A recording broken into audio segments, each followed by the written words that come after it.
Dernière, nous avons beaucoup parlé de Jésus-Christ. Et c'est normal. Le message du salut, c'est le message de Jésus-Christ. C'est Jésus qui sauve. Et je veux terminer, et pas terminer, j'ai déjà terminé avec la semaine dernière. Pour commencer avec cette nouvelle semaine, frères et sœurs, j'aimerais à ce que chacun de nous, nous avons la conviction profonde que nous sommes sauvés en Jésus. Amen. Nous sommes sûrs. Nous sommes sauvés en Jésus. Amen. Il n'y a rien à craindre. Que tous les frères et sœurs adventistes ouvrent grand leurs oreilles. Que nos amis invités ouvrent grand aussi leurs oreilles. Jésus est la vie éternelle. Rien de plus, rien de moins. Amen. Vous n'êtes pas trop d'accord, hein? Amen. Jésus, vous voulez répéter avec moi? Jésus est la vie éternelle. Point final. Vous êtes d'accord? Amen.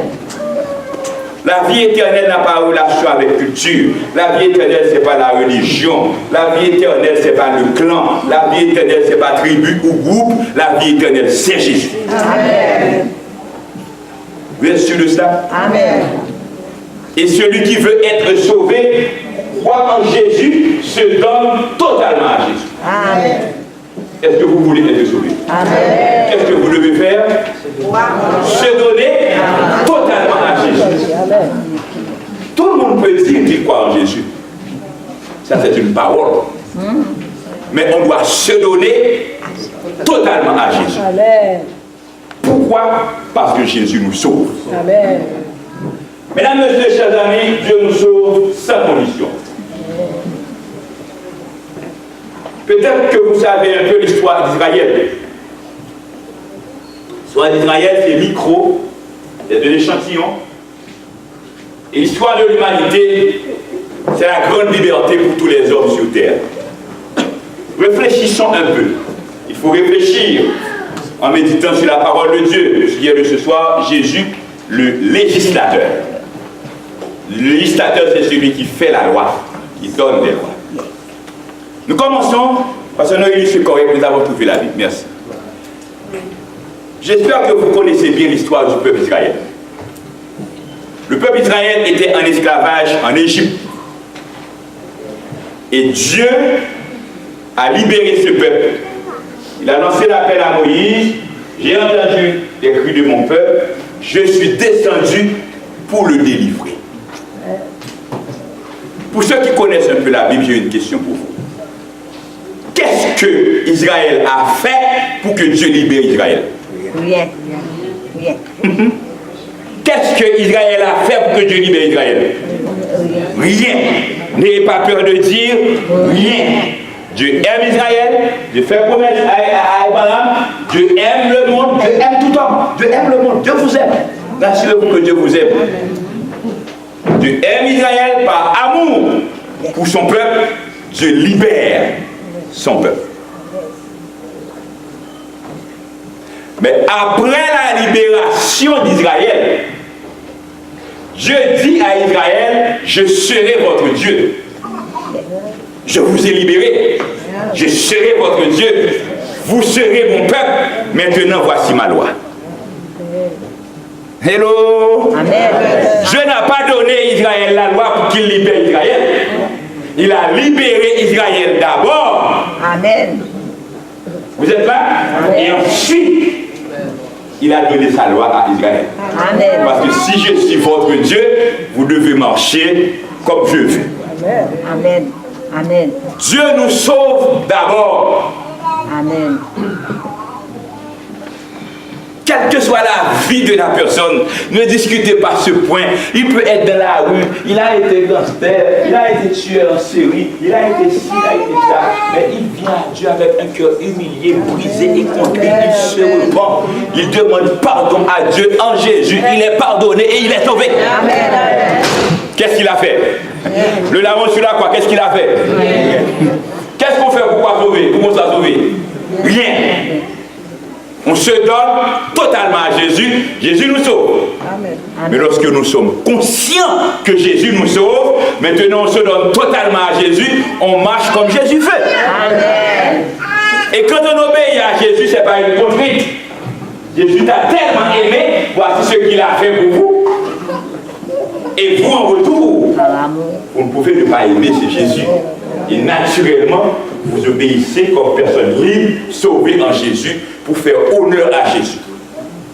Quand les gens vous ont fait du bien, comportez-vous bien. Amen. Vous voyez? Amen. Parfois, il y a des gens qui vous ont fait du bien. Il y a des gens qui ont fait rentrer leurs parents en Haïti, qui ont fait des sacrifices, etc. Je ne dis pas que la personne vient doit être esclave. Hein? Non, c'est pas ce que je dis. Mais cependant, quand on vient ici, hein, pas faire mon nom.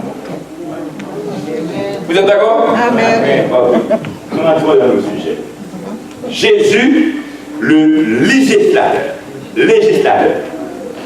Suivez bien à ce niveau pour rentrer dans le sujet. Le législateur, c'est celui qui fait la loi. Les lois qu'on doit observer, c'est ça le législateur. Jésus est le législateur. Lisons ensemble Ésaïe 33, verset 22. Vous pouvez ouvrir vos Bibles si vous voulez, mais c'est pour aller plus vite. Et parfois, je vais vous demander de lire des versets de la Bible. Et l'habitude aussi de venir avec vous. Ésaïe 33, verset 22, qu'est-ce qu'il a dit? L'Éternel est notre juge. L'Éternel est notre législateur. L'Éternel est notre roi.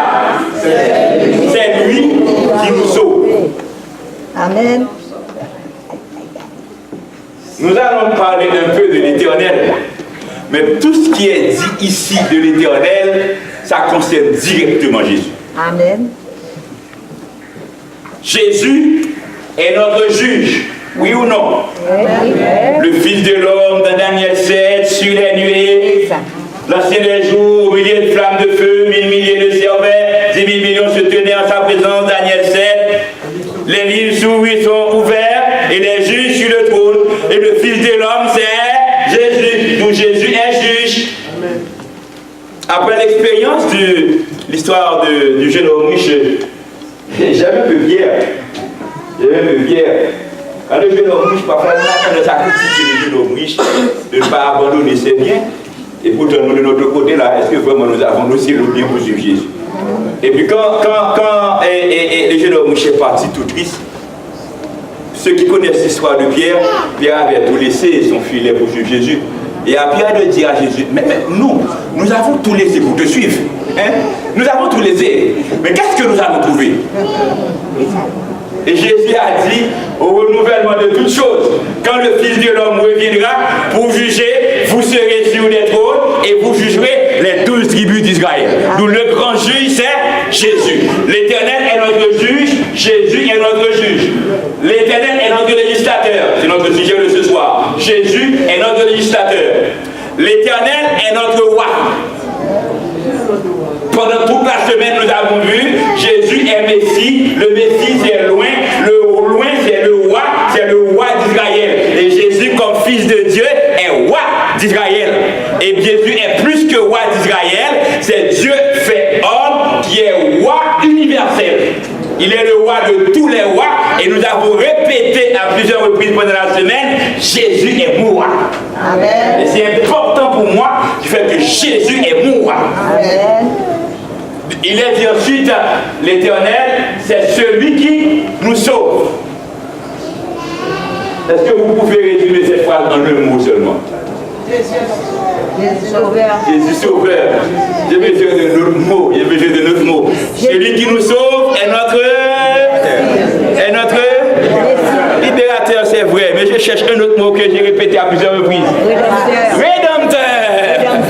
Est notre rédempteur. Celui qui nous sauve, celui qui nous a rachetés. C'est ce que nous avons vu hier soir. Dans l'Apocalypse 5, là, il est dit d'être adoré parce qu'il a racheté tous les hommes, parce qu'il nous a sauvés. L'Éternel, c'est lui qui nous sauve, c'est lui notre rédempteur. Donc quand il a dit l'Éternel est notre juge, l'Éternel est notre législateur, l'Éternel est notre roi, c'est lui qui nous sauve pour Israël. Jésus est notre juge, Jésus est notre législateur, Jésus est notre roi, Jésus est notre rédempteur. D'accord? Amen. Nous sommes bien là-dessus? Avancez maintenant avec Jésus, le législateur. Définition qui est l'Éternel. Lorsqu'on dit l'Éternel, qu'est-ce qu'on veut dire? Que signifie l'Éternel? Quand Dieu a demandé à Moïse dans le buisson ardent d'aller libérer Israël, ça fait 400 années, Israël vit dans la culture égyptienne, il dit à Seigneur, qui je vais dire au peuple qui m'a envoyé? Israël dans 3 verset 14, qu'est-ce qu'il a dit? Dieu dit à Moïse, je suis celui qui suis. Et il ajouta, c'est ainsi que tu répondras aux enfants d'Israël, celui qui s'appelle, je suis envoyé vers toi. Vous savez que celui qui suit signifie l'éternel. Amen. Celui qui suit, c'est L'éternel. C'est l'éternel. L'alpha et l'oméga, le commencement et la fin.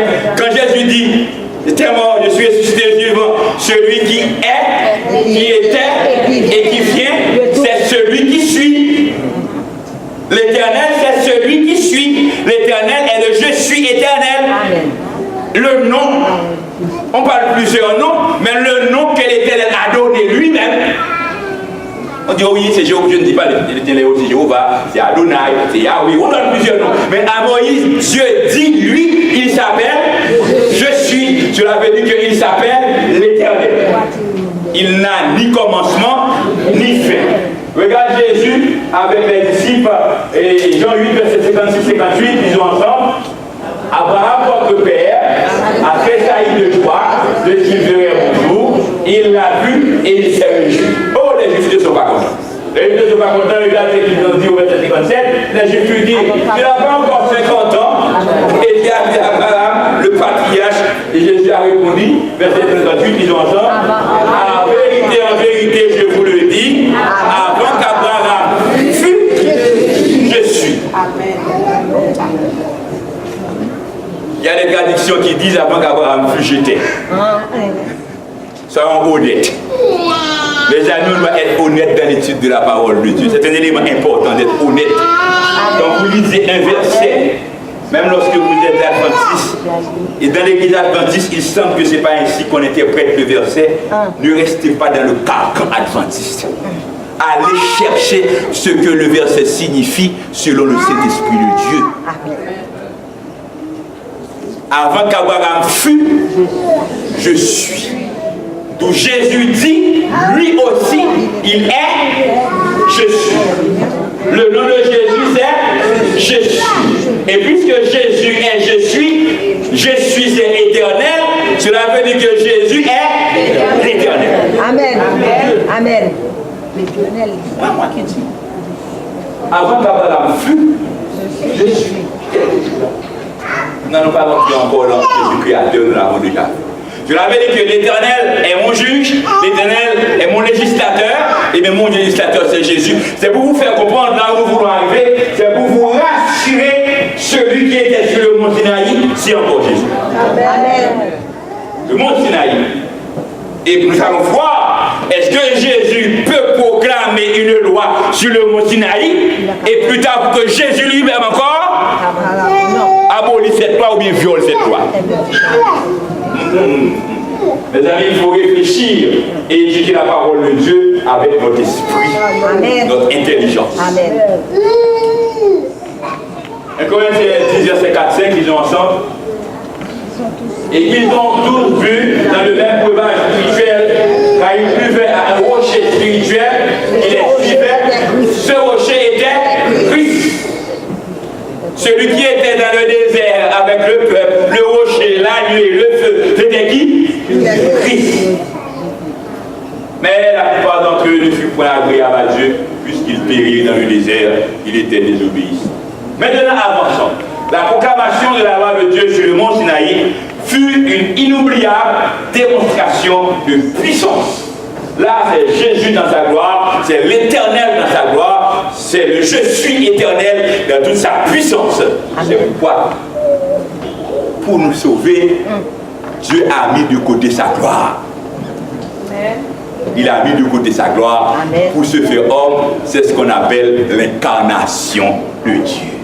Mais la puissance de Dieu manifestait sur le mont Sinaï, nous avons déjà lu ce verset. La montagne de Sinaï trembla, les rochers se fendirent, du feu sur la montagne, de la nuée sur la montagne, et le peuple était ébranlé. Ils ont, regardez Exode 19, verset 16-18, je voyais les voyages, je vous rappelle ce que nous avons vu la semaine dernière. Exode 19, verset 16-18, ils ont ensemble, le troisième jour au matin, il y a eu des tonnerres, des éclairs, et une épaisse nuée sur la montagne, le son de la trompette retentit fortement,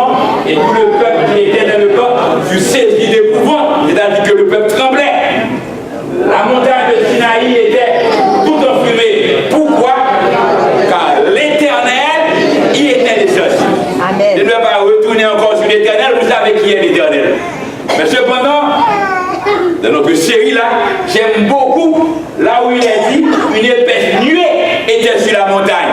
Que nous rappelle la nuée sur la montagne? La gloire de Dieu, la présence de Dieu. Et qui encore nous avons vu qui était sur la nuée? Le Fils de l'homme. Le Fils de l'homme qui est Dieu. Dans Daniel 7, le Fils de l'homme était sur la nuée. Et quand le Fils de l'homme reviendra sur les nuées des cieux. Et cette nuée-là, on a retrouvé cette nuée sur la montagne de Sinaï. Quand l'Éternel y était descendu, la nuée, c'est la gloire de Dieu. La nuée, Jésus dans sa gloire est là. Amen. Quand Jésus va revenir, il va revenir dans sa gloire sur les nuées. Quand il a une proclamation de loi sur le mont Sinaï, une épaisse nuée était sur la montagne, et la montagne tremblait, tonnerre, éclair, le peuple saisi d'épouvante de la frayeur, tout le monde a eu peur, parce que l'Éternel y était descendu. Qu'est-ce que l'Éternel est venu faire? Proclamer sa loi. Amen. Amen. Mes amis, la loi de Dieu est importante. Amen. C'est très important. Amen. C'est très précieux pour Dieu. C'est la prunelle des yeux de Dieu. Ça identifie Dieu. C'est le caractère de Dieu.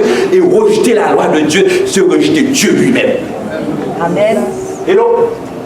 Amen. Rejeter la loi de Dieu, c'est rejeter Dieu lui-même.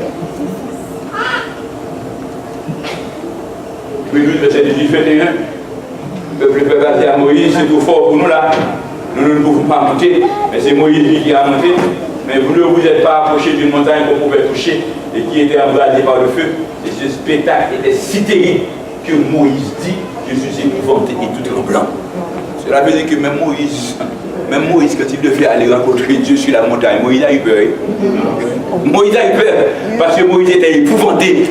Lorsqu'on est épouvanté et tout tremblant, parce que Dieu est dans sa gloire. Et même là, la grande gloire de Dieu est encore cachée. C'est une manifestation de sa gloire pour pouvoir sauver l'homme, pour donner sa gloire. Amen.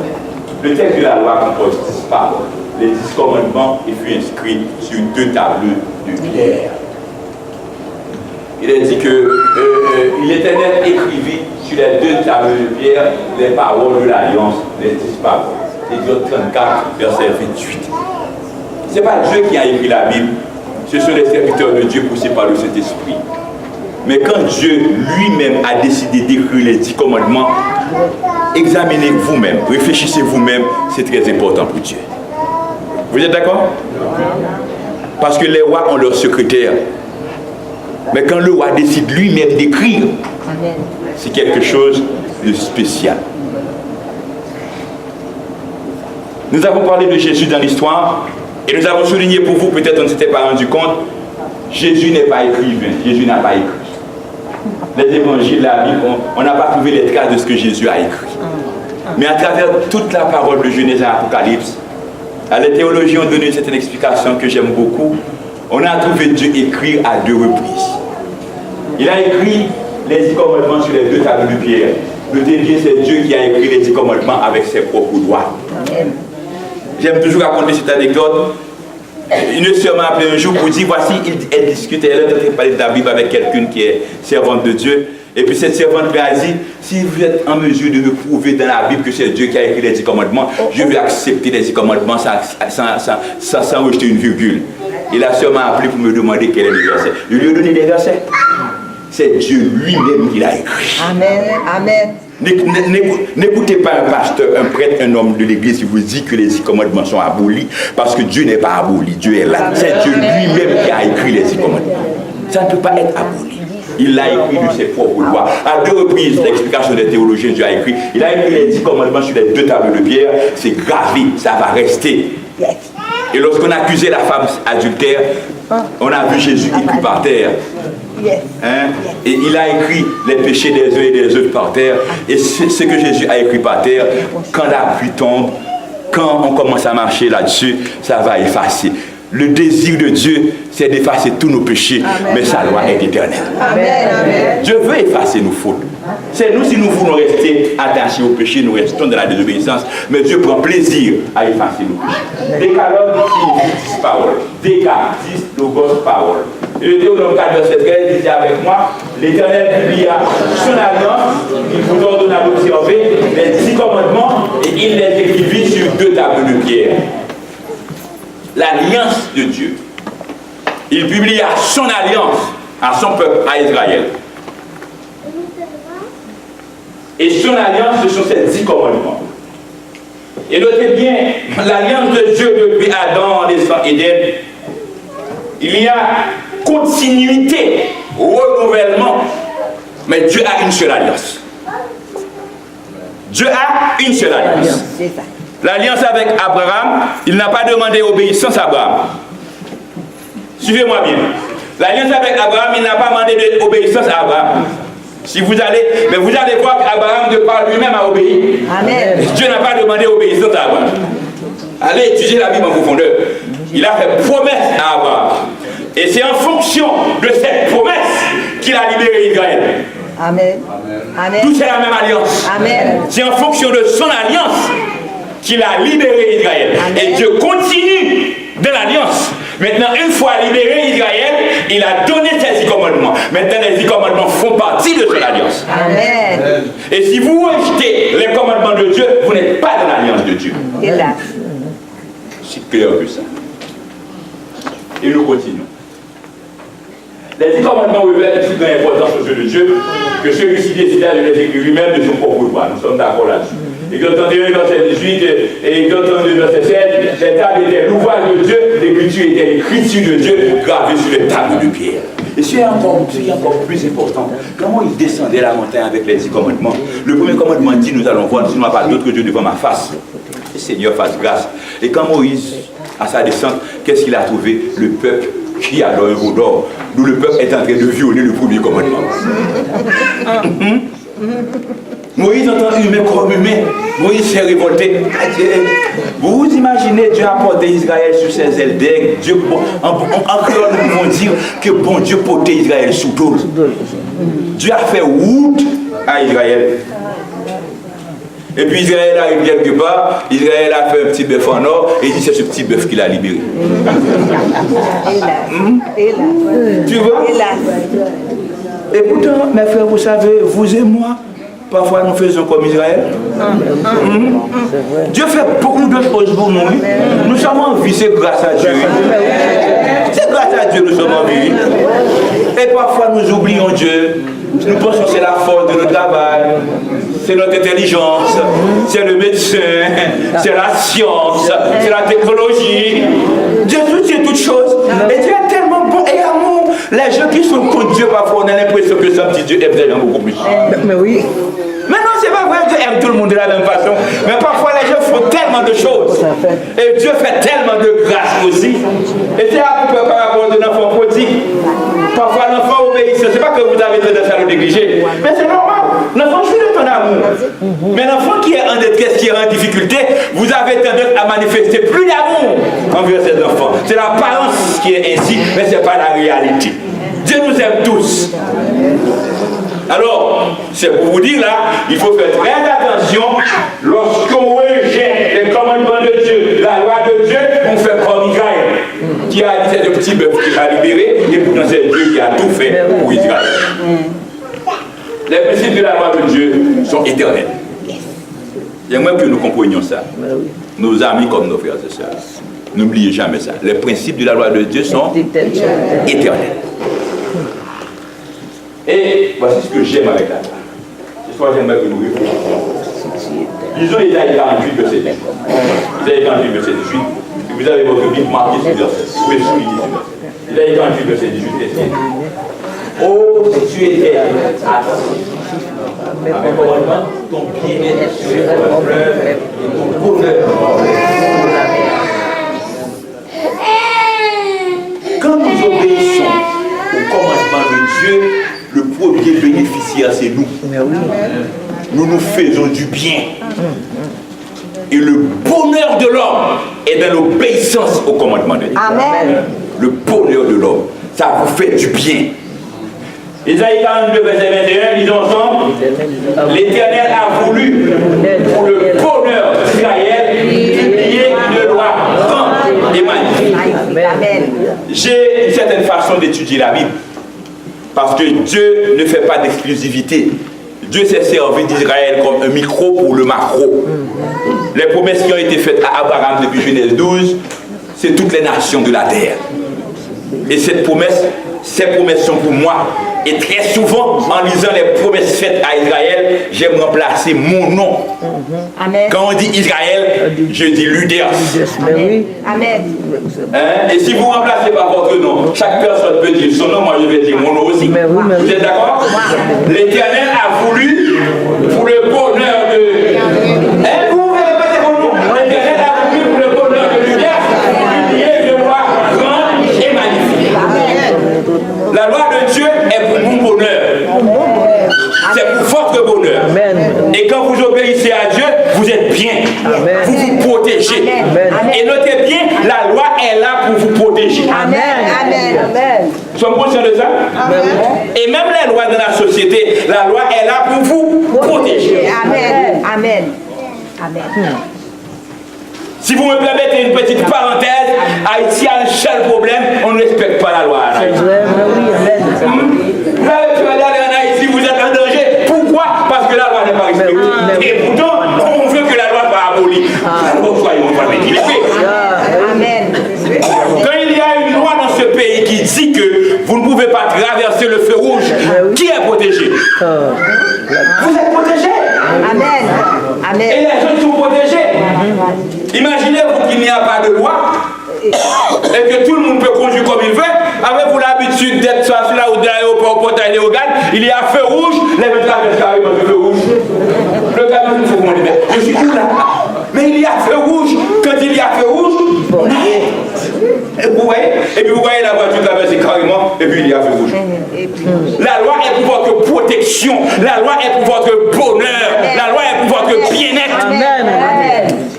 Le premier bénéficiaire, c'est vous. Quand les gens vous encouragent de désobéir à la loi de Dieu, ce sont des gens qui vous détruisent. Celui qui ne fait pas l'adultère est protégé. Celui qui ne vole pas est protégé. Celui qui ne ment pas est protégé. Amen. Que vous soyez jeune ou vieux, quand vous désobéissez, vous vous mettez en danger. Nous continuons, Dieu vous pouvez parler trop. Mais Dieu a voulu pour notre bonheur. Et notez bien. Et si vous voulez que Dieu va même aller plus loin. En tant qu'humain, ça arrive parfois qu'on commet des fautes. Ça arrive. On a désobéi à un commandement. Mais le résultat, ça nous fait souffrir. Ça nous fait souffrir. Et parfois, nous devons être honnêtes pour dire au Seigneur de nous faire grâce. Nous sommes conscients d'avoir mal fait. Et en ce moment, Dieu nous pardonne le problème avec nous. Vous voyez? Mais notez bien, hein, les chrétiens qui ont un cheminement avec Dieu, quand vous désobéissez, ça donne une conséquence. Et parfois, on aime dire c'est Dieu qui punit. Dieu ne prend pas plaisir à punir, c'est parce que Dieu que nous avons, un Dieu vengeur. Mais quand on touche au feu, on est brûlé. Le mal a ses conséquences. D'où la loi de Dieu pour vous, c'est une loi d'amour. C'est une loi pour vous protéger. Et à un certain moment, au soir de la vie, pendant la jeunesse, on a fait ci, on a fait ça. Mais au soir de la vie, on est devenu mûr. Et puis lorsqu'on regarde derrière soi, Seigneur, j'ai commis trop d'erreurs dans ma vie. C'est le moment de me reprendre. On a couru dans la plaine, on a eu 4-5 femmes, on a gaspillé de l'argent, on s'est épuisé, c'est une autodestruction. Mais la loi de Dieu est pour nous protéger. Amen. Est-ce que vous êtes d'accord? Amen. Pourquoi il pas insiste là-dessus? C'est pour que ça rentre en vous-même. La loi de Dieu est pour vous protéger. Si le pasteur n'obéit pas à la loi de Dieu, le pasteur ne sera pas protégé. Amen. Si le pasteur ne veut pas se protéger, moi je veux me protéger. Amen. Nous continuons. La loi de l'Éternel est parfaite, elle est magnifique, elle est grande, elle est pour le bonheur de l'homme. La loi de l'Éternel est bonne. Mes amis, si c'est bon, pourquoi la changer? Pourquoi l'abolir? Le texte de la loi. Le texte de la loi. Ok.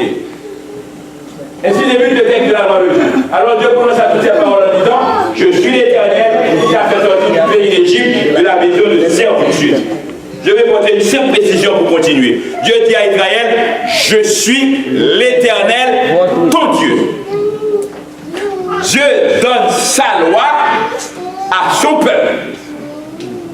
Et tous les peuples qui veulent être peuple de Dieu, la loi de Dieu est pour vous. Amen.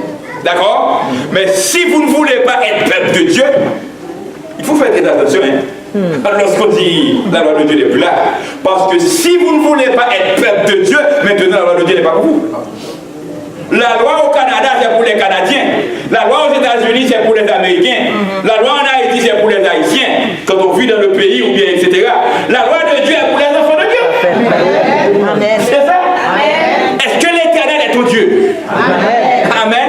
Amen. Quels sont ceux qui sont convaincus l'Éternel est leur Dieu? Levez la main. L'Éternel est ton Dieu. L'Éternel est mon Dieu. Et si l'Éternel est mon Dieu, la loi de l'Éternel est pour moi. Amen. Vous voyez combien c'est simple? Et puis Dieu continue. Je suis l'Éternel ton Dieu. Un qui n'aura pas d'autre Dieu devant ma face. C'est le premier commandement. Pas d'autre Dieu devant ma face, c'est clair. On sert Dieu et Dieu seul. On ne peut pas servir Dieu. Attention, hein. Attention, hein. Il y a des gens là qui sont dans les églises et puis qui se mêlent, on appelle ça syncrétisme religieux, dans des dossiers mystiques, interpellations, prière ci, prière ça, invocation. Attention, hein, il y a des miracles ne veulent rien dire. Satan fait aussi des miracles, Satan est puissant. Seul l'Éternel est Dieu. Tu n'auras pas d'autre Dieu devant ma face. Et pas question d'interpellation, pas question d'esprit dans les airs, pas question d'esprit dans les eaux, pas question secret, pas question livre de prière. Il faut faire cette prière. La seule prière, c'est dans le sang de Jésus. Amen. Amen. Le commandement affirmé à qu'est-ce que Dieu, l'Éternel auteur de la loi. Le deuxième commandement, tu ne feras point d'image taillée. Il ne représente sur quelque chose en haut dans les cieux, en bas sur la terre, dans les eaux, plus bas que la terre. Dieu interdit de faire des images taillées. On ne peut pas reproduire l'image de Dieu. Et parce que Dieu est esprit d'ailleurs. Même lorsqu'on pourrait reproduire l'image de Dieu, Dieu ne veut pas ce Dieu fort et grand réduire ce Dieu à une image pour l'adorer. Lorsqu'on arrive quelque part, on voit des images ne veulent rien dire. Lorsqu'on rentre dans les églises, les images, c'est des décorations comme le banc, etc., comme la chaise. Les images n'ont aucune importance. On n'adore pas d'images taillées. Et si on adore des images taillées, on n'est pas en Dieu. Ne réduisez pas Dieu dans des images. C'est le deuxième commandement. Tu ne vas pas te rester pour les commentaires. Tu ne posteras point devant elle et tu ne les serviras point. Il y a des gens qui sont extra sensibles qui disent non, on ne doit pas faire de photos. Mais non, ce n'est pas ce que le commandement veut dire. Parce que est-ce que vous avez l'habitude de faire vos photos et de vous mettre devant cette photo, bon, disons de préférence votre père qui est défunt. Votre père ou votre grand-père, sa photo est là dans le salon. Est-ce que vous avez l'habitude d'aller et de vous couper devant cette photo et dire papa fait quelque chose pour moi? Si quelqu'un fait ça, c'est l'image taille. Vous voyez? Mais si vous avez une photo de souvenir, photo de votre jeunesse, photo de votre mariage, photo de votre enfant, photo de votre mère, c'est seulement un souvenir. Tu ne te prosterneras point devant elle. Et nous continuons. Notons que toute chose ayant priorité sur Dieu dans la vie de l'homme est aussi une idole. Ce peut être notre travail, notre argent, notre famille, nos amis, nos loisirs. Il va dire que c'est Dieu qui doit avoir la première place dans notre vie. S'il y a quelque chose d'autre qui donne la priorité, il est devenu un Dieu, même lorsque ce n'est pas imaginaire. Le plaisir, tout ça. Troisième commandement, tu dois apprendre le nom de l'Éternel, ton Dieu, en vain, car l'Éternel ne laissera point impuni celui qui prendra son nom en vain. C'est un commandement sensible et qu'on a tendance à oublier. Et parfois les gens peuvent se demander comment prendre le nom de Dieu en vain. Et il y a une traduction que j'aime beaucoup qui dit respectez le nom de Dieu. Respectez le nom de Dieu. Permettez-moi de vous donner un exemple. Je vais prendre deux filles, deux femmes. Vous avez une amie. L'amie a son ami, a son mari. Elle vit avec son mari. Et puis un jour, cette amie qui est souvent avec toi, elle est partie, on ne sait pas où elle est allée. Est-ce qu'elle est allée vers un autre homme, on ne sait pas. Mais cependant, quand elle retrouve son mari, et son mari lui demande où elle a été, et elle dit à son mari qu'elle a été avec toi. Est-ce que tu seras content? Mes soeurs, les femmes qui sont dans l'assemblée. Est-ce que vous serez content ce qu'une amie dit à son mari qu'elle était avec toi, et pourtant elle n'était pas avec toi, et vous ne savez pas là où personne était, là où la personne était? Qu'est-ce que vous aurez comme réaction? Non, on ne fait pas ça. C'est pas avec moi. Il faut me respecter. Parce que tu n'étais pas avec moi. C'est pas ça. Les gens ont tendance, ils sont dans toute leur histoire. Et puis quand on vous dit, mais qu'est-ce qui arrive comme ça? Où étais-tu? Oh, j'étais là. Tu es sûr? Et puis nous connaissons le reste. Dieu prend. Comme si Dieu est un Dieu aveugle, c'est un Dieu sourd, c'est un Dieu qui ne voit pas. Et d'une façon encore, on prend le nom de Dieu en vain. Parfois, il y a des gens,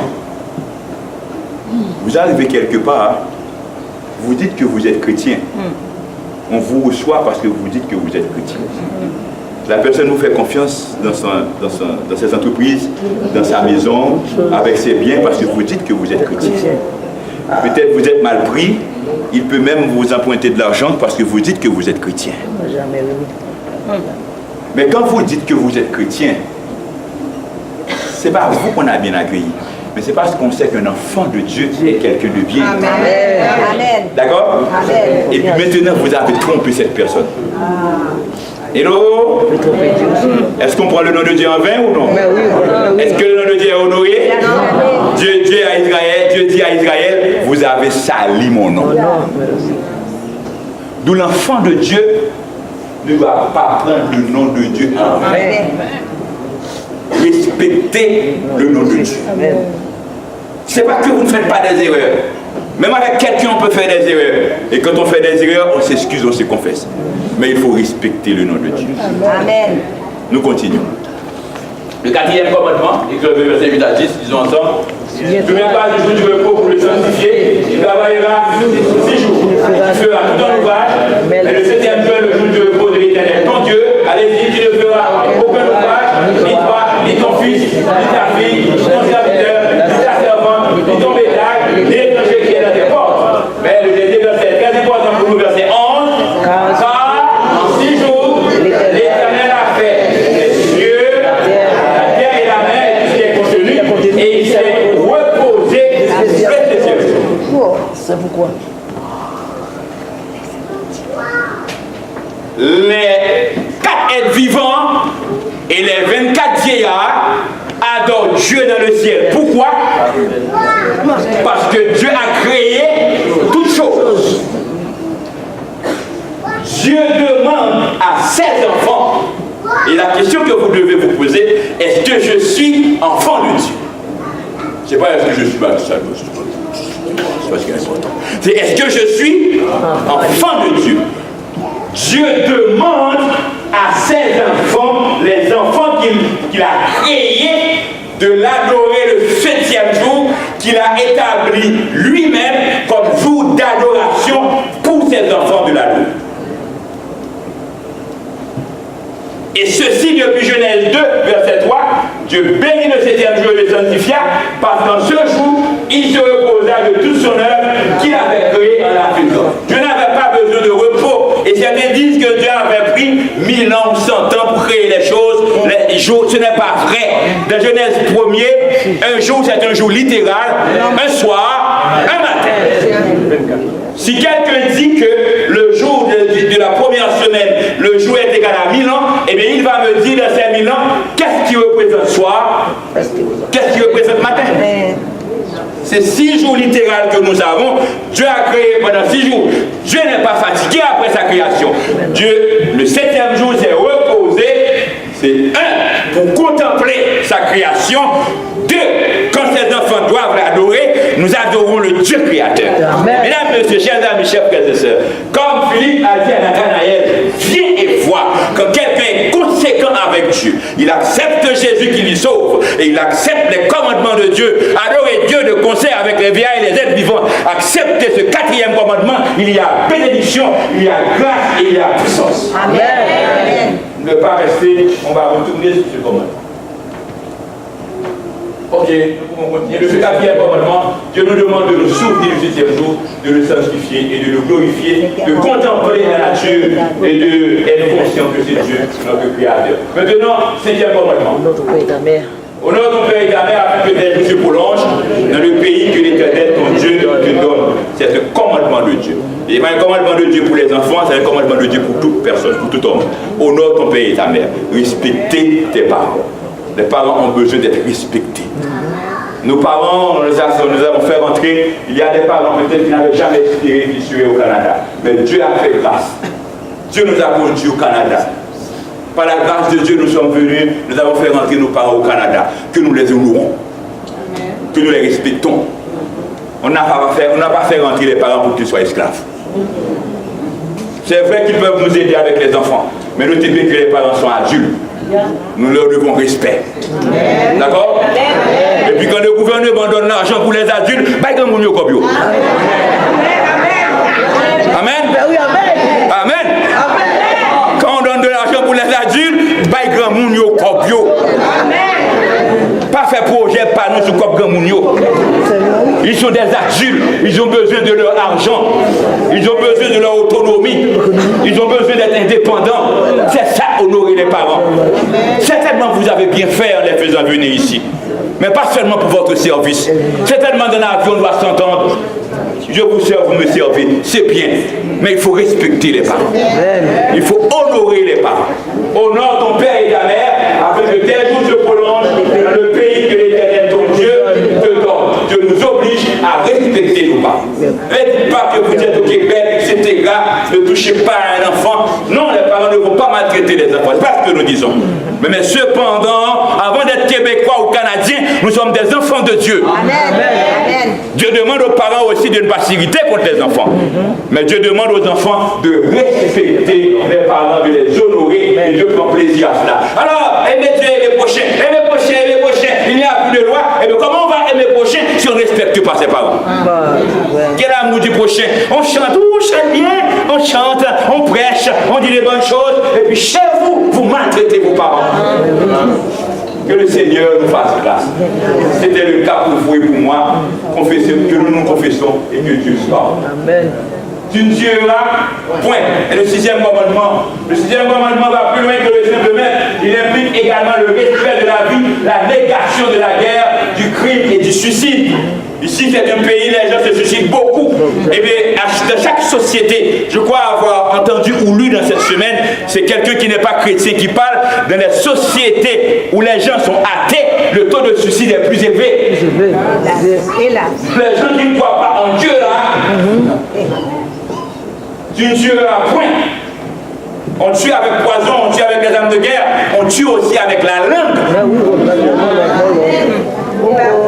Tu ne tueras point.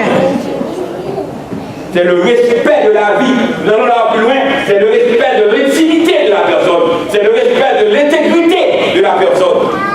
Nous continuons. Toute manifestation de haine, tout entrave de la liberté du prochain, tout atteinte à l'intégrité d'autrui sont condamnés.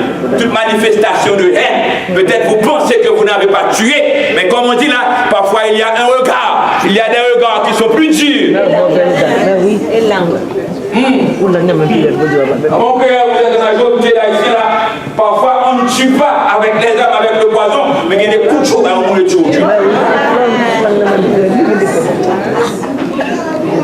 Et n'humiliez pas aussi les gens. Il y a des gens qui aiment humilier les gens. Il y a des gens, leurs langues sont sales. Quand la personne vous dit un mot, si moralement vous n'êtes pas fort, vous pouvez vous suicider. Mais oui. Tu ne commettras point d'adultère. Tu ne commettras point d'adultère. À la création, Dieu a créé un homme, une femme. Et lorsqu'on veut servir Dieu, on est enfant de Dieu, c'est un homme, une femme. Une femme, un homme. Certains disent, oh oui, il y a une guerre, les hommes travaillent beaucoup plus, les hommes meurent beaucoup plus, il y a plus de femmes sur la terre que d'hommes. Vous n'avez pas l'habitude dans notre réflexion? Eh bien, s'il y a plus de femmes que la terre que d'hommes, ça n'est pas sur ma responsabilité d'aller voir Dieu. C'est Dieu qui a la solution. Alors, s'il y a plus de femmes sur la terre que d'hommes, tu vas avoir 4-5 femmes. Alors que Dieu dit, tu ne commettras point d'adultère, un homme, une femme. Et éviter aussi relations sexuelles illicites. Dieu ne le veut pas. Il faut qu'on soit béni. Avant de donner la sexualité, une question. Je vais voir si vous êtes honnête. Je sais que vous êtes honnête. Est-ce que la sexualité est une bonne chose? Amen. Est-ce que la sexualité est une bonne chose? Amen. La sexualité, c'est un don de Dieu. Ne vous faites pas d'illusion pensant qu'on est trop spirituel. La sexualité est tabou. La sexualité est une bonne chose.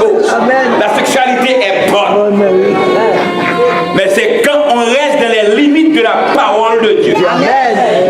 C'est aussi une malédiction lorsqu'on le fait en dehors de la parole de Dieu. Matthieu 5, verset 28, quiconque regarde une femme pour la convoiter a déjà commis adultère avec elle dans son cœur. Lorsque vous avez votre épouse, vous êtes dans la rue avec votre épouse, regarde, dès qu'on est marié, parlant d'autres femmes pour vie sexuelle, vous êtes aveugle. C'est vrai. Et nous ne sommes pas d'accord. Vous êtes aveugle. Vous ne pouvez pas voir d'autres femmes, voir la petite soeur. Il y a, même à l'église, Mais oui, mais ça existe. Mais oui. il y a des gens qui sont là, ils se gonflent là comme dirigeants d'église, et puis ils vous disent, oh, j'aide la petite soeur. C'est pour aider la petite soeur. Quelle aide?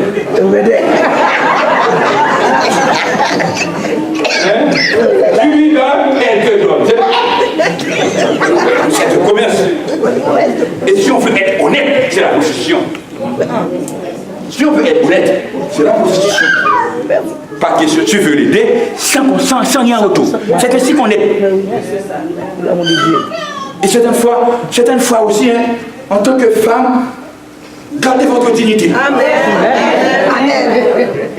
Si quelqu'un dit qu'il veut aider, c'est pas mal à ce que quelqu'un veut t'aider.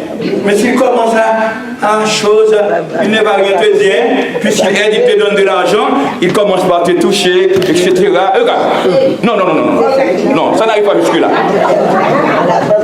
D'accord? Ne pensez même pas à convoiter. Et en ce moment, vous aurez fait bien pour la personne et bien pour vous. Amen. Le commandement même que le Seigneur fait, en effet, la fait compassion des yeux constitue déjà une transgression de la loi. Et le 8e commandement dit tu ne déobéiras point. Vous savez ce qui arrive souvent dans notre société? On aime les payes. On aime toucher lorsqu'on vous donne votre chèque. Mais très souvent, on n'aime pas travailler. D'accord? Regarde, quand vous touchez un argent, vous touchez de l'argent et vous n'avez pas travaillé pour cet argent. Comment on appelle ça? Vous avez touché, vous avez l'argent. Que ce soit, vous êtes technicien, hein, vous êtes un garagiste, un mécanicien, vous avez touché et vous n'avez pas fait le travail. On appelle ça vol. C'est dérobé. Je ne vais pas rester dans trop de détails pour ne pas être trop long. Que celui qui dérobait ne dérobe plus, mais plutôt qu'il travaille en faisant de ses mains ce qui est bien pour avoir le droit donné à celui qui est donné. Je sais que parfois on vous exploite en travaillant. Et c'est pourquoi dans la vie, il faut lutter. À un certain moment, pour commencer, il y a ce qu'on appelle passage obligé. Vous pouvez travailler dans une boîte, dans une institution, et vous sentez que vous avez travaillé trop dur pour ce qu'on vous donne. Mais cependant, un mot, c'est un mot. Que votre oui soit oui, que votre non soit non. Si vous trouvez que ce travail, ce qu'on paie, c'est trop peu, dis non. Et demandez au Seigneur de vous faire grâce de trouver un travail. Mais tout comme la situation de la vie, les circonstances peuvent vous obliger à passer par là. Et si vous êtes obligé à passer par là, vous touchez, vous devez travailler. Amen. Vous êtes d'accord? Dans le cas contraire, c'est dérobé. Et notez bien aussi, lorsqu'on est enfant de Dieu, on ne peut pas fermer les yeux sur les choses. Ne montez pas au gouvernement pour l'impôt. Hello. Ne faussez pas les choses. Si dans le passé, par faiblesse, on faisait certaines choses, qu'on se confesse. Parce que Dieu ne le veut pas. Ne vous engagez pas dans des pères et épouses et après vous n'allez pas payer le gouvernement. Il ne faut pas faire ça. Parce que le gouvernement vous a aidé, vous êtes malade, vous pas t'aider. Le gouvernement vous a aidé, le gouvernement va aider d'autres qui vont venir. Amen. Et si vous ne payez pas, comment on va aider les autres? Parfois nous avons tendance à vivre seulement pour nous-mêmes. L'enfant de Dieu ne vit pas seulement pour lui-même. Il vit pour son Dieu. Amen. Et il vit aussi pour prendre soin des autres en tant qu'enfant de Dieu.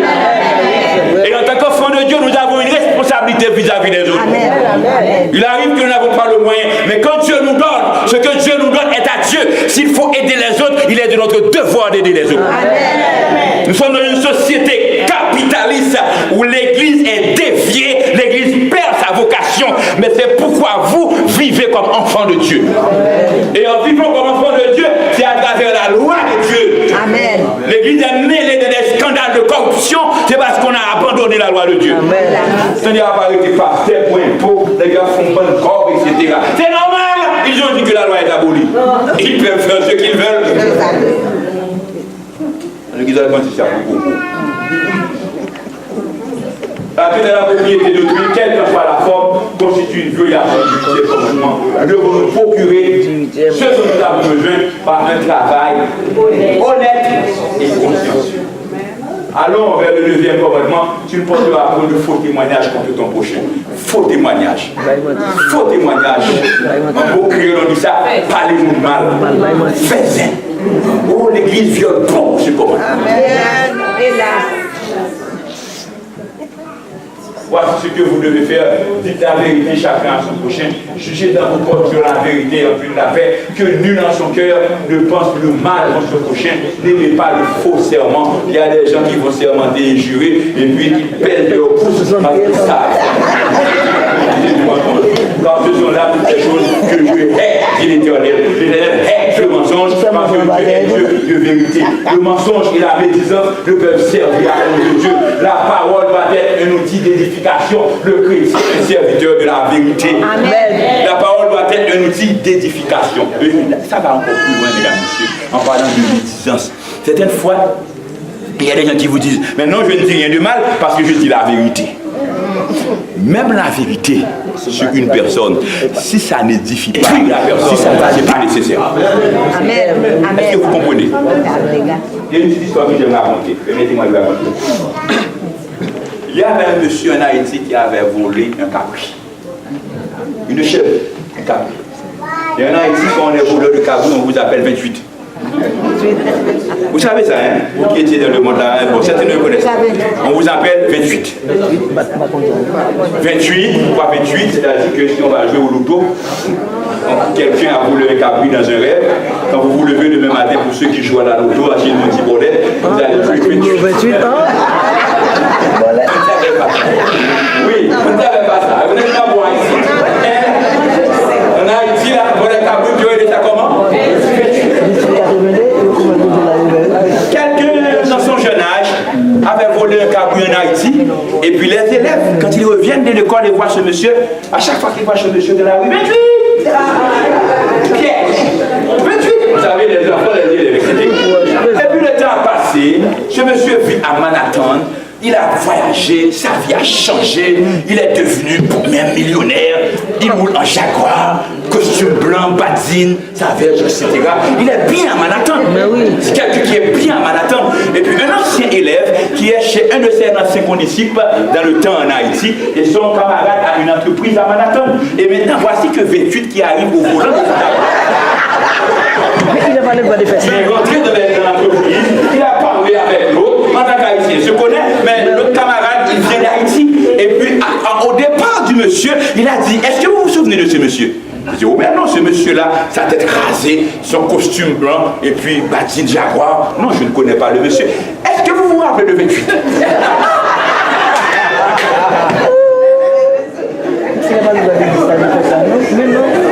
Ça arrive dans la vie que la personne a commis des erreurs dans son passé. Qui n'a pas commis d'erreurs dans la vie? Erreurs de jeunesse ou autre. Vous pouvez dire la vérité. Mais si la personne vit ici, la personne a refait sa vie. La personne est à l'église. Sa vie a été changée. Elle n'est plus la même personne. Est-ce que c'est nécessaire de dire qu'il est un ancien voleur? La jeune fille va se marier. Elle a commis des erreurs dans sa vie. C'est son passé. Est-ce que c'est nécessaire d'aller dire cette jeune fille elle était, mais elle était quand elle n'avait pas connu Jésus. Mais Jésus a changé sa vie.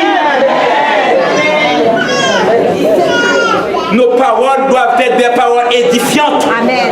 Et nous continuons. Amen. Le deuxième commandement, tu ne combattras point. la maison de ton prochain, la femme de ton prochain, c'est bien, etc. La convoitise, c'est la tendance à ce que si quelqu'un a une voiture, a une maison, on est à peine arrivé, on a seulement 3-4 ans au Canada, on n'a pas le droit d'avoir une maison. Oh oui, je suis là depuis 10 ans, je n'ai pas encore de maison. Je suis là depuis 15 ans, je n'ai pas encore de maison. Dieu fait grâce. Amen. Dieu bénit la personne. Dieu bénit la personne. Attends la bénédiction de Dieu. Ne convoitez pas. C'est-à-dire que si la personne réussit sa vie, gloire à Dieu. Et parfois là, l'autre peut venir et puis il rencontre quelqu'un, une jeune fille qu'il aime, la jeune fille peut l'aimer. Et puis ce sont des gens qui sont à l'église, ce sont des serviteurs de Dieu. Et puis ils vont se marier. Oh, il arrive à peine. Il a trouvé cette dame qui est stable, qui travaille. Et puis moi je suis là depuis longtemps. Ne convoitez pas. Ne convoitez pas. Restez fidèles à Dieu. Nous continuons d'aller une fois nous allons retourner ces 10 commandements sur le mont Sinaï. L'Éternel les a publiés. C'est Jésus qui les a publiés. On a demandé à Jésus. Matthieu 22, 27, 26, 40. Même Pierre le plus dans le commandement de la loi. Jésus dit, aimeras le Seigneur ton Dieu de tout ton cœur, de toute ton âme, de toute ta pensée. C'est le premier et le plus grand commandement. Et voici le second qui lui est semblable. Tu aimeras ton prochain comme toi-même. Et il y a un verset qu'on a tendance à oublier. On dit, oh, c'est seulement aimer Dieu et aimer le prochain. C'est vrai, c'est aimer Dieu et aimer le prochain. Mais on ne peut pas aimer Dieu et aimer le prochain en dehors des 10 commandements. C'est à l'intérieur des 10 commandements qu'on peut aimer Dieu et le prochain. Et c'est ce que Jésus a dit. Quand Jésus dit au verset 40, que ces 2 commandements dépendent toute la loi et les prophètes. Vous avez dit que l'obéissance aux 4 premiers commandements, pas de côté devant ma face, pas d'image taillée, respecter le nom de Dieu et le sabbat de l'Éternel. 4 premiers commandements concernent Dieu et les 6 derniers commandements concernent le prochain. Donc on ne peut pas dire qu'on aime Dieu, on aime le prochain et rejeter les 10 commandements de Dieu. Romains 3, verset 8, Paul dit, celui qui aime les autres a accompli la loi. Tu ne commettras pas l'adultère, tu ne tueras point, tu ne déroberas point, tu ne provoqueras point, et ce qu'il peut encore y avoir se résume de cette parole, tu aimeras ton prochain comme toi-même. Le commandement que Paul a cité, Paul les a pris dans les 10 commandements. Il n'a fait que citer quelques exemples. Pour aimer le prochain, c'est pas tuer, c'est pas voler, c'est pas faire adultère, c'est pas faire faux témoignage, c'est pas convoiter. C'est en ce moment au nom qu'on mérite la mère, c'est en ce moment qu'on aime le prochain. C'est pas dans les yeux qu'on aime le prochain, c'est dans la réalité parce que Dieu est pratique, frère. Comment dit-on qu'on aime? On peut aimer seulement quand on obéit à Dieu. Comment il te dit tu t'aimes, il te maltraite, il ne te respecte pas, il fait adultère, mais où est cet amour? Tu dis que tu aimes ton mari, tu n'es pas prêt à servir ton mari, on est au Canada, on ne se met pas ensemble pour vivre, l'un ne respecte pas l'autre, tu ne l'aides pas, tu ne l'assistes pas, etc. Tu fais ce que tu veux, où est cet amour? L'amour, c'est l'obéissance. Donne du Saint-Esprit pour garder les commandements. Les commandements de Dieu sont trop élevés pour nous. De par notre nature charnelle, nous ne pouvons pas obéir. C'est la nature de l'homme. Mais Jésus dit, si vous m'aimez, et moi, je prierai le Père et il vous donnera un autre consolateur afin qu'il demeure éternellement avec vous. L'Esprit de vérité que le monde ne peut recevoir parce qu'il ne le voit point et ne le connaît point, mais vous le connaissez car il demeure avec vous et il sera en vous. Cela veut dire que moi, homme naturel, de par moi-même, toi, tu ne peux pas obéir aux commandements, mais quand tu aimes Dieu et tu décides d'obéir aux commandements de Dieu, Dieu te donne le Saint-Esprit. Et par le Saint-Esprit de Dieu, maintenant tu es capable d'obéir aux commandements de Dieu. Quand Dieu au mot, décider à obéir aux commandements de Dieu, et par l'Esprit de Dieu, et Dieu l'Esprit, verset 17, le monde ne peut recevoir cet esprit. Pourquoi le monde ne peut recevoir cet esprit? Parce qu'il ne le connaît pas. Celui qui ne veut pas obéir au commandement de Dieu ne va pas recevoir l'Esprit de Dieu. Nous, si quelqu'un vit dans la désobéissance, dans l'adultère, dans le vol, dans le mensonge, dans l'idolâtrie, il abandonne le commandement de Dieu, même lorsqu'il fait des miracles, il dit c'est l'Esprit de Dieu, c'est pas l'Esprit de Dieu. Amen. Parce que on reçoit l'Esprit de Dieu, c'est quand on fait obéir au commandement de Dieu. Aimer Dieu, aimer le prochain, c'est obéir aux 10 commandements. Le Saint-Esprit va venir et par la puissance du Saint-Esprit, nous sommes capables. Et c'est pourquoi Dieu dit, Ézéchiel 36, verset 27, lisez avec moi ce verset que j'aime beaucoup. Lisons ensemble. Je mettrai mon esprit en vous et je ferai en sorte que vous suiviez mes ordonnances et que vous observiez et pratiquiez les lois. Au lieu de dire les commandements sont abolis, confessons nos péchés et demandez à Dieu de mettre son esprit en nous. Amen. Vous êtes d'accord? Amen. Et quand Dieu met son esprit en nous, nous sommes capables de vivre. Jésus a dit, je ne suis pas venu pour abolir. Nous allons parler de ça ce soir. Je suis venu pour abolir les droits. Je vais lire le dernier verset ce soir pour terminer. Nous allons faire un petit exercice pour terminer. Est-ce que vous voulez lire avec moi Épisode 12, verset 15-16? Écoutons la fin. Écoutons la fin. Crains Dieu et observe ses commandements. Dieu et observe ses commandements. C'est là ce que doit. Car tout demandement au sujet qui est caché soit bien. Chacun a sa vie secrète, la personne ne connaît. Mais Dieu va amener tout devant ces choses. Mais ce que j'aime beaucoup dans le verset, il y a beaucoup de choses que vous pouvez aimer plus que moi. La fin du discours, c'est la fin du message. Crains Dieu et observe ses commandements. On ne peut pas craindre Dieu sans ses commandements. C'est là ce que doit tout homme. Est-ce que vous êtes un homme? Mais oui. Lorsqu'on parle d'hommes, là, c'est hommes et femmes. Mais oui, c'est ça. C'est résumé. Quels sont les hommes de cette salle? Hommes et femmes. Tout le monde. Et puisque vous êtes hommes et femmes, le commandement de Dieu, c'est pour vous. Amen. C'est là ce que doit tout homme. Et si vous êtes un homme, vous êtes concerné. Amen. Car Dieu amènera Tout homme. Sujet. Soit bien, soit mal. Soit.